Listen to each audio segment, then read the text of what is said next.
Welcome to Aman classes. दोस्तों, Aman classes के YouTube channel पर आपका स्वागत है। दोस्तों, आज हम बात करेंगे रीजनिंग के एक और मोस्ट इम्पोर्टेंट पार्ट्स की। जिस दोस्तों हमने पहले बहुत सारे पार्ट्स कंप्लीट कर लिए हैं और आज एक और पार्ट्स में आपका स्वागत है। तो प्यारे दोस्तों, कैसे हैं आप सभी? चलिए दोस्तों, स्टार्ट करते हैं अपनी रीजनिंग की मोस्ट इम्पोर्टेंट क्लास को। इससे पहले जितने भी साथी चैनल पर नए हैं वो चैनल को ज़्यादा से ज़्यादा लाइक शेयर सब्सक्राइब कर देना और बेल आइकन को प्रेस कर देना, क्योंकि हमारी रोज यहाँ पर दोस्तों क्या है, रीजनिंग के इम्पोर्टेंट और अन्य करंट से रिलेटेड, दोस्तों एग्जाम से रिलेटेड महत्वपूर्ण क्लासें चलती रहती है। तो देखिए आज का अपना पहला क्वेश्चन प्यारे दोस्तों, निम्नलिखित प्रश्नों में दिए गए विकल्पों में से संबंधित संख्या को चुनिए। तो दोस्तों फिर 19 है, उसके बाद 400, 400 समानुपात 24 से 24 अनुपात क्वेश्चन मार्क है। इस क्वेश्चन मार्क के स्थान पर अपना क्या आएगा वो हमें क्या है निकालना पड़ेगा। तो एग्जामिनर क्या है दोस्तों, मैं शुरू से ही आपको पार्ट 1 से लेकर आज हम पार्ट 32-33 कंप्लीट करने जा रहे हैं। आपको कहा था एकदम इजी रिलेशन देता है एग्जामिनर, मगर क्या है दोस्तों समझने में कंफ्यूजन हो जाती है। इसके अलावा मैंने आपको कहा था कि आप कुछ तो स्क्वायर के नियम भी समझ लो, मल्टीप्लाई और माइनस और भाग के नियम भी दोस्तों आपको समझना बहुत ही जरूरी है। जब तक आप इन नियमों को नहीं समझोगे तब तक दोस्तों आप रीजनिंग को आसान नहीं बना सकते हो। और चाहे आप कितनी भी कोशिश कर लेना, अगर एबीसीडी का आपको पूर्णतः नॉलेज नहीं है तो आपके लिए रीजनिंग क्या है दोस्तों, एक टफ सब्जेक्ट साबित होने वाला है। तो देखिए इसमें क्या डिफरेंस है, इसमें क्या रिलेशन है वो हमें निकालना है। तो सबसे पहले देखिए 19 है, 19 के बाद बना दिया इसने 400, 400 के बाद बना दिया इसने 24 और 24 के बाद दोस्तों यहाँ से देखिए 625 है, 475 है, 755 है, 655 है। तो दोस्तों जब भी क्वेश्चन सोल्व करो ऑप्शन पे जरूर देख लेना।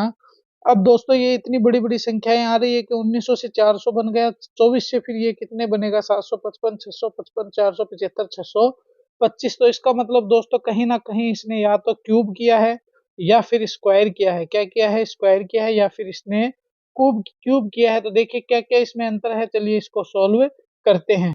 तो देखिए इसको 19 है, 19 का अगर आप स्क्वायर करोगे तो 369 के समथिंग आएगा। मगर दोस्तों 19 में जब आप प्लस 1 करोगे तो 19 प्लस 1 करते ही 20 हो गया और 20 का स्क्वायर कितना होगा अपना 400 बनेगा। क्या बनेगा? 20 का स्क्वायर 400 बनेगा। इसी प्रकार दोस्तों 24 है, 24 में जब आप प्लस 1 करोगे तो ये हो जाता है अपना कितना 25, 25 का जब आप प्यारे दोस्तों स्क्वायर करते हो तो कितना आता है 625 आता है। 25 का स्क्वायर करके देख लेना 625 आता है। 625 कहाँ है?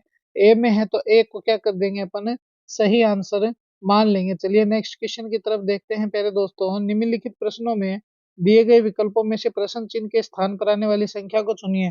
तो इनमें से कौन सी संख्या है जो इस क्वेश्चन मार्क को भर देगी दोस्तों, इसको पूरा कर देगी। तो देखिए मैंने आपको कहा था जब भी इस प्रकार के डब्बे आपको दे दिए जाए तो इनमें सबसे पहले ख्याल रखना, या तो इनको नीचे लेके आना सबसे पहले, अगर नीचे से पार ना पड़े तो दोस्तों इसको इस साइड लेकर जाना और इसमें देखना कहीं कोई मल्टीप्लाई है क्या, कहीं कोई इसमें प्लस किया हुआ है क्या, कहीं इसमें स्क्वायर करके प्लस 1 2 3 5 जो भी है कर दिए हैं क्या, या फिर इसमें किसी प्रकार का कोई भाग लग रहा है। तो दोस्तों इन 4-5 बातों को अगर आप चेक करोगे बैठ के तसल्ली से तो दोस्तों आप क्या है इसको सोल्व कर पाओगे। तो देखिए 7 है, फिर 3 है, फिर 4 है और फिर 25 है।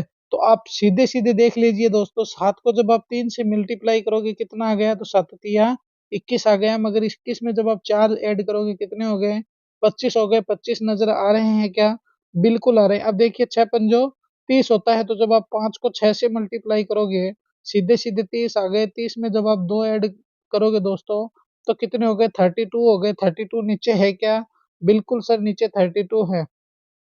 इसके बाद देखिए 8 को 3 से मल्टीप्लाई करोगे कितने हो गए? 8 थी 24 हो गए। 24 में जब आप प्लस 6 ऐड कर दोगे कितने हो गए? 30 हो गए। 30 ऑप्शन में कहीं है क्या? बिल्कुल सी में है, तो मैं सी को क्या करूँगा, मेरा सही आंसर है मान लूँगा। तो देखिए दोस्तों कितनी ईज़ी है रीज़निंग, मगर हमें कन्फ्यूज़ कर देती है कभी-कभी। अब देखिए नेक्स्ट क्वेश्चन पे चर्चा करते हैं प्यारे दोस्तों। नेक्स्ट क्वेश्चन क्या कह रहा है अपने को, निम्नलिखित प्रश्न में संबंधित शब्द को चुनिए। तो दोस्तों इनमें हमें क्या है, रिलेशन दे दिया गया है, तो इसमें हमें क्या करना है, संबंधित शब्द को चुनना है। तो इसमें कौन सा शब्द इनसे संबंधित है, कौन सा शब्द इनसे संबंधित है, वो हमें क्या है दोस्तों सेलेक्ट करना है। तो इस क्वेश्चन को कैसे सॉल्व करेंगे, देखिए ढाका है, फिर बांग्लादेश हो गया, इसके बाद देखिए समानुपात में दोस्तों लीरा हो गया और आगे कौन सा देश आएगा। तो इन क्वेश्चनों को सोल्व करने के लिए सबसे पहले अपने माइंड का सेंस लगाना पड़ता है दोस्तों, किसका, अपने माइंड का सेंस लगाना पड़ता है कि ये कहना क्या चाहता है। देखिए ढाका है दोस्तों, वो क्या है, बांग्लादेश की एक करेंसी है। क्या है ढाका, बांग्लादेश की एक करेंसी है। ढाका बांग्लादेश की करेंसी को क्या कहते हैं, ढाका। तो इसी प्रकार लीरा है दोस्तों, वो क्या है, इटली की करेंसी है। इटली की करेंसी है। अमेरिका की करेंसी दोस्तों डॉलरों में होती है। पाकिस्तान तो वैसे भी भूखा नंगा देश है, इसकी तो कोई बात ही नहीं करनी है। नेपाल है, ये बेचारा शांत इलाका है। मगर दोस्तों इटली की जो करेंसी है ये क्या है, तो इटली की करेंसी लीरा होती है। क्या होती है, तो यहाँ पर क्या भरा जाएगा, इटली भरा जाएगा। क्या भरा जाएगा, इटली भरा जाएगा, क्योंकि इटली की करेंसी क्या है दोस्तों, लीरा है। क्या है, लीरा है। चलिए नेक्स्ट क्वेश्चन पे चर्चा करते हैं प्यारे दोस्तों। देखिए यदि किसी सांकेतिक भाषा में CAT को DDY लिखा जाता है, तो बिग को उसी भाषा में क्या लिखा जाएगा। देखिए पहले अपन देखते हैं CA और फिर T। तो सबसे पहले C के बाद क्या आ गया दोस्तों, D। उसके बाद A के बाद क्या आ गया, D आ गया। और इसके बाद दोस्तों क्या आ गया, Y। तो DDYCAT को कैट को लिख दिया। C में क्या किया दोस्तों, +1 कर दिया इसने। क्या कर दिया, +1। फिर D है दोस्तों, देख लेना BCD, तो +3 कर दिया। क्या कर दिया, 3 कर दिया। इसी प्रकार देखिए PQRS T TUVWX और Y, कितना कर दिया, TUVWXY। तो दोस्तों +6 कर दिया। कितना कर दिया, छठे नंबर पे Y आता है। तो देखिए पहले +1 किया, फिर +3 किया, फिर +6 किया। तो अब अपने को भी क्या करना है दोस्तों, बिग में +1 करना है, +3 करना है और +6 करना है। तो देखिए बिग है दोस्तों, बिग में सबसे पहले अपने को +1 करना, तो बी के बाद क्या आ गया, C आ गया। फिर आई देखिए GHIJKL, तो 3 नंबर पे दोस्तों कौन सा आ गया, L आ गया, CL हो गया। ठीक है। उसके बाद दोस्तों जो G है, G में +6 करने हैं अपने को। कितने करने हैं, +6 करने हैं G में। तो देखिए GHIJKL, तो क्या आ गया दोस्तों, L आ गया। तो ये जो CLL है दोस्तों, ये अपना क्या हो जाएगा, करेक्ट आंसर हो जाएगा। देखना कितनी इजी है रीजनिंग। FLL नहीं होगा, FYT नहीं होगा, GFU नहीं होगा, मगर दोस्तों CLL क्या हो जाएगा, अपना करेक्ट आंसर है, हो जाएगा। तो CLL is the correct answer. चलिए नेक्स्ट क्वेश्चन की तरफ देखिए प्यारे दोस्तों, कितना शानदार क्वेश्चन है। यदि जल को भोजन कहा जाए तो एस, और भोजन को वृक्ष कहा जाए, वृक्ष को आसमान कहा जाए और आसमान को दीवार कहा जाए, तो फल कहाँ पर होंगे। तो दोस्तों सभी जानते हैं फल कहाँ पर होते हैं, तो फल दोस्तों वृक्ष पर लगते हैं। और यहाँ देखिए वृक्ष को इसने क्या कह दिया, आसमान कह दिया। तो ऐसे क्वेश्चन अगर आप ना पकड़ कर सको तो इनको ऐसे लिख लिया करो। देखो जल है दोस्तों, सबसे पहले लिखो जल। जल को इसने क्या कह दिया, भोजन कह दिया। क्या कह दिया इसने, भोजन बना दिया, किसका, जल का। फिर दोस्तों भोजन है, इसने भोजन का क्या कर दिया दोस्तों, भोजन को इसने वृक्ष कह दिया। क्या कह दिया, वृक्ष कह दिया। इसके बाद देखिए वृक्ष है, वृक्ष को इसने क्या कह दिया, आसमान कह दिया। क्या कह दिया, आसमान है कह दिया। और फिर देखिए आसमान कह दिया, यहाँ तक आ जाइए। आसमान कहा जाए और आसमान को दीवार कहा जाए, तो दोस्तों आसमान जो है इसको इसने क्या नाम दिया, दीवार नाम दिया। क्या दिया, वॉल नेम दिया, दीवार नाम दे दिया है। तो अब ये पूछ रहा है कि जो फल है दोस्तों कहाँ पर होंगे। तो आप सभी जानते हो फल तो कहाँ पर लगते हैं दोस्तों, वृक्ष पर लगते हैं। मगर इसने क्या किया कि जल को तो कहा है कि ये भोजन होगा, भोजन को कह दिया ये वृक्ष होगा, वृक्ष को कह दिया ये आसमान होगा और आसमान को कह दिया ये दीवार होगा। मगर यहाँ पर कंफ्यूज मत होना, फल जो है बेशक दोस्तों वृक्ष पे लगते हैं, मगर इस क्वेश्चन के हिसाब से देखिए भोजन है वो क्या है, वृक्ष है। क्या है, वृक्ष है। मगर दोस्तों क्या है वो, पहले ये देख लो, वो भोजन है। क्या है, वो भोजन है। भोजन को इसने वृक्ष नाम दिया है। मगर दोस्तों जो आसमान नाम दिया है दोस्तों, आसमान किसको नाम दिया है दोस्तों, इसने भोजन को नाम दिया है। किसको, आसमान, इसने सॉरी भोजन को नहीं, इसने वृक्ष को आसमान कहा है और भोजन को वृक्ष कहा है। तो ये क्वेश्चन कैसे सॉल्व होगा, यहाँ से पकड़ कीजिए कि इसने यहाँ पर क्या कहा है कि यदि वृक्ष को आसमान कहा जाए, क्या कहा जाए, वृक्ष को इसने आसमान की संज्ञा दी है। तो इस कारण जो आसमान जो होगा दोस्तों वही असल वृक्ष होगा, इसलिए आसमान क्या है, अपना करेक्ट आंसर है। यहाँ पर दोस्तों सबसे बड़ी चीज है इंसान की पकड़। जो कंपटीशन में जो आदमी पकड़ मजबूत करके रखता है दोस्तों, वो कंपटीशन क्रैक कर जाता है बगैर किसी गिड़गिड़ाहट के। तो चलिए दोस्तों नेक्स्ट क्वेश्चन देखते हैं। नीचे दिए गए श्रृंखला को पूरा करें। तो दोस्तों ऐसी श्रृंखला को पूरा करने के लिए सबसे पहले इनमें क्या निकालना होता है, प्लस माइनस का रिलेशन निकालना होता है। अगर रिलेशन ना हो तो इनको सोल्व करने के लिए सीधे टुकड़ों में तोड़ दिया करो, जैसे ही टुकड़ों में टूटेंगे ये क्या हो जाएंगे, ऑटोमेटिक सोल्व हो जाएंगे। तो देखिए इसको सोल्व करते हैं।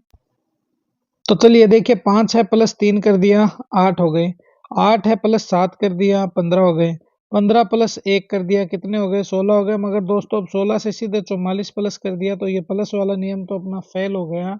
अब क्या है दोस्तों, कोशिश करेंगे इनको टुकड़ों में तोड़ने की। देखिए 8 है, इसको 2 से मल्टीप्लाई किया कितने है 16 है, 16 है उसको 2 से मल्टीप्लाई किया कितने है 32 आए, 32 को 2 से मल्टीप्लाई किया कितने आए 64 आए, 64 को जब आप 2 से मल्टीप्लाई करोगे कितने आ गए 6 दूनी 12 120 और 8 128 कितने आ गए 128 आ गए। यहाँ पर 128 है क्या, बिल्कुल नहीं है। तो चलिए ऊपर वाले को करते हैं, 5 है इसको 3 से मल्टीप्लाई किया 15 आ गए, 15 है दोस्तों 15 को 4 से मल्टीप्लाई किया कितने आ गए 60 आ गए। इसी प्रकार 60 है दोस्तों, इसको 5 से मल्टीप्लाई किया कितने आ गए 300 आ गए। इसी प्रकार 300 है दोस्तों, इसको जब आप 6 से मल्टीप्लाई करोगे तो 36 18 हो गए, कितने हो गए 1800 हो गए। तो 1800 है क्या, तो सर बिल्कुल अपने 1800 डी में है, तो डी क्या हो जाएगा अपना करेक्ट आंसर हो जाएगा। देखिए इनका रूल्स दोस्तों, नीचे वाली संख्या को तो इसने 2 से मल्टीप्लाई कर दिया, ऊपर वाली संख्या को दोस्तों इसने एक से एक बढ़ाकर मल्टीप्लाई किया। तो पहली संख्या को इसने 3 से मल्टीप्लाई किया और उसके बाद दूसरी संख्या को इसने 4 से मल्टीप्लाई किया, तीसरी संख्या को इसने 5 से मल्टीप्लाई किया और चौथी जो 300 वाली संख्या है दोस्तों वो क्या हो जाएगी 6 से मल्टीप्लाई हो जाएगी। तो 6 पंजो 6 से मल्टीप्लाई हो जाएगी तो 36 1800, तो 1800 अपना क्या हो जाएगा प्यारे दोस्तों करेक्ट आंसर हो जाएगा। तो 1800 जो है दोस्तों ये हमारा करेक्ट आंसर मान लिया जाएगा। चलिए नेक्स्ट क्वेश्चन पे चर्चा करते हैं प्यारे दोस्तों। नेक्स्ट क्वेश्चन अपने को क्या कह रहा है, दिए गए विकल्पों में से उस शब्द को चुनें जो दिए गए शब्दों के समान है और इसीलिए उसी समूह से संबंधित है। दोस्तों देखिए घोड़ा है, फिर कुत्ता है, फिर बकरी है, तो इन घोड़ा कुत्ता बकरी से संबंधित इनमें से कौन सा जानवर होगा। तो देखिए दोस्तों ये घोड़ा है, हमें ये भी रोड पे देखने को मिल जाता है क्योंकि ये भी हमारे बीच रहने वाला, लोग इसी घोड़े पे दोस्तों वजन को ढा कर ले जाते हैं। ये कुत्ता है दोस्तों, अपनी गली में अपने घरों में बहुत देखने को मिल जाएंगे। ये बकरी है दोस्तों, ये भी अपने घरों में अपनी गली में बहुत देखने को मिल जाएंगे। और इसी के साथ वाला एक जानवर और है दोस्तों, गाय है, ये भी अपने को क्या है घरों में देखने को मिल जाएगी। और भी दोस्तों बात करें तो और भी दोस्तों खच्चर वगैरह है, वो भी क्या है लोग अपने लिए अपने परिवार का भरण पोषण करने के लिए रखते हैं। इसके अलावा बहुत से जानवर है दोस्तों जो हमारे घर में देखने को मिल जाते हैं और ये आपस में संबंधित होते हैं, एक जगह भी दोस्तों क्या है रहते हैं। मगर दोस्तों अब ये देखिए शेर है, शेर क्या तुम अपने घर में पाल सकते हो क्या, वो आपके घर में रह सकता है क्या, बिल्कुल नहीं दोस्तों। तेंदुआ है वो रह सकता है क्या, चीता है वो रह सकता है क्या। दोस्तों अभी नामीबिया से जो पिछले दिनों में चीते लेकर आए गए थे वो भी कहाँ पर रखे गए हैं, तो मध्य प्रदेश के पार्क में रखे गए हैं। मगर दोस्तों गाय क्या है वो अपने घर में हम रख सकते हैं, इसलिए इस क्वेश्चन के हिसाब से जो गाय है दोस्तों वो अपनी क्या हो जाएगा करेक्ट आंसर हो जाएगा। देखिए नेक्स्ट क्वेश्चन पे चर्चा करते हैं दोस्तों, सेम ही क्वेश्चन है ये तो 2 बार ऐड हो गया है। चलिए इस क्वेश्चन को देखिए, नीचे दी गई आकृति में त्रिभुजों की संख्या बताइए। तो दोस्तों इसमें कितने त्रिभुज है वो हमें क्या है बताने हैं। तो सबसे पहले देखिए हम इस त्रिभुज को लेते हैं, किसको, ऊपर वाले को। इसके बाद देखिए इस नीचे वाले को ले लेंगे, इसको, इस नीचे वाले को। तो चलिए दोस्तों देखिए मैं तो हर कैसा ही बना रहा हूँ। सबसे पहले देखिए 1 नंबर ये हो गया, 2 नंबर ये हो गया, 3 नंबर ये हो गया और 4 नंबर ये हो गए। तो 4 तो दोस्तों सीधे सीधे हो गए। इसके बाद देखिए जो नेक्स्ट है वो ये वाला है, देखिए 5वां तो ये रहा, कितने हैं 5वां वाला ये रहा, तो 5 हो गए, 4 के 1 प्लस 1 हो गया 5 हो गए। इसके बाद देखिए 5 है, छठा ये रहा, क्या है छठा ये रहा, तो 6 तो अपने ये हो गए बाहर से। इसके बाद देखिए एक दोस्तों ये पूरा वाला है, कौन सा वाला, ये वाला 6 7 और एक देखिए दोस्तों 6 तो ये हो गए, 7वां ये हो गया, 8वां त्रिभुज ये हो गया, कौन सा वाला, ये वाला। तो किसमें कितने त्रिभुज है, इसमें टोटल 8 त्रिभुज है, इसलिए 8 ही अपना क्या हो जाएगा करेक्ट आंसर हो जाएगा। अगर कहीं किसी प्रकार की कोई गिरगिराटी है दोस्तों तो इसको दोबारा चेक कर लेना और मुझे कमेंट कर देना, इसको भी दोस्तों दोबारा अपन देख लेंगे। तो इसमें कितने त्रिभुज होंगे, टोटल 8 त्रिभुज होंगे, वही अपने क्या है करेक्ट आंसर होंगे। देखिए इस क्वेश्चन को प्यारे दोस्तों, ये क्वेश्चन अपने को क्या कह रहा है, 52 है, फिर 23 है, फिर 91 है और आगे क्या आएगा वो हमें मिसिंग नंबर निकालना है तो देखिए इस क्वेश्चन को सोल्व करने का सबसे बेस्ट जो तरीका है दोस्तों, इसको देखिए। पहले देखिए 52 जो है दोस्तों, ये 52 क्या है, 52 से सीधा 23 कैसे बना है, तो देखिए 5 का स्क्वायर है, फिर -2 है। तो दोस्तों 5 का स्क्वायर 25 आता है और -2 हो गया, कितने आ गए, 23 आ गए। इसी प्रकार देखिए पहले दोस्तों अपन नेक्स्ट पे चर्चा करते हैं, 91 से क्या आएगा। तो देखिए 91 है दोस्तों, 9 का स्क्वायर है, -1 है, तो 9 में 81 -1 हो गया, कितने आ गए, 80 आ गए। 80 आपको कहाँ नजर आ रहे हैं, मेरे को सी में नजर आ रहे हैं, तो इसलिए सी मेरा क्या हो जाएगा, करेक्ट आंसर हो जाएगा। चलिए दोस्तों नेक्स्ट क्वेश्चन पे चर्चा करते हैं। नेक्स्ट क्वेश्चन क्या कह रहा है अपने को, नीचे दिए गए प्रश्न का सही वेन डायग्राम है दोस्तों, वेन डायग्राम से संबंधित क्वेश्चन है, किससे, वेन डायग्राम से। तो वेन डायग्राम से संबंधित क्वेश्चन दोस्तों बहुत ही इजी तरीके से सोल्व कर सकते हैं। देखिए पृथ्वी है, फिर सूर्य है, फिर मशीन है। तो देखिए दोस्तों पृथ्वी और सूर्य का इस मशीन से तो कोई ताल्लुकात नहीं है। मशीन तो बनाने का, तोड़ने का, जचाने का, ऐड करने का, चमक लाने का, इन सभी कामों में मशीनें काम में ली जाती है। और भी बहुत सारे काम है दोस्तों, जांच वगैरह में, मेडिकल साइंस में भी मशीनों का यूज होता है। मगर पृथ्वी को इससे कोई मतलब नहीं है, सूर्य को इन मशीनों से कोई मतलब नहीं है। मगर दोस्तों ध्यान रखना, पृथ्वी और सूर्य है, इसका भी आपस में कोई रिलेशन नहीं है दोस्तों। सूर्य एक अलग चीज है, पृथ्वी हमारी अलग चीज है। तो सबसे पहले देखिए पृथ्वी होगी, इसके पास होगा दोस्तों सूर्य, इसके नीचे आ जाएगी मशीनें। तो ये तीनों क्या होंगे, अलग अलग हो गए। तो अलग अलग वाला डायग्राम कहाँ है, डी में है। तो डी ही अपना क्या हो जाएगा, करेक्ट आंसर हो जाएगा। तो ये थी दोस्तों आज की अपनी रीजनिंग की मोस्ट इंपॉर्टेंट क्लास। कैसी लगी ये क्लास मुझे कमेंट में जरूर बताना।